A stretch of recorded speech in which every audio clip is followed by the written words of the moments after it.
గణపతి అనేసరికి కాణిపాక, వెంకటేశ్వర స్వామి అనేసరికి తిరుపతి, శివుడు అనేసరికి కాశీ లేదా శ్రీశైలం, ఇంకేం అక్కర్లా. ఇక బందర్లో ఉన్న దేవాలయాలన్నీ పోవాలి.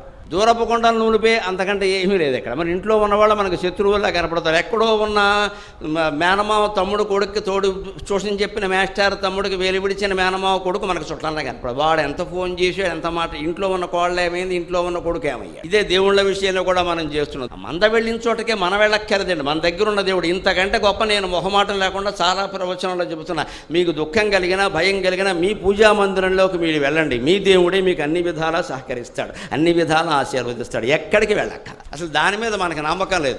ఎందుకంటే మన మీద మనకు నమ్మకం. మనం పెట్టిన బొమ్మాయి నువ్వేం తక్కువ దానివా, నువ్వేం తక్కువ వాడివా, ఎందుకు నువ్వు కించపరుచుకుంటున్నావు మిత్రమా? అహం బ్రహ్మాస్మి తత్వమసి అని వేదం చెబుతుంటే నిన్నెందుకు కించపరుచుకుంటున్నావు? నువ్వు ప్రతిష్ఠ చేసిన దేవుడు కంటే ఏ ప్రతిష్ఠ చేసిన దేవుడు నిన్ను రక్షించలేడు. అది విగ్రహమా విష్ణుమూర్తి సమస్య కాదండి. మనకు నమ్మకం ఉండాలి.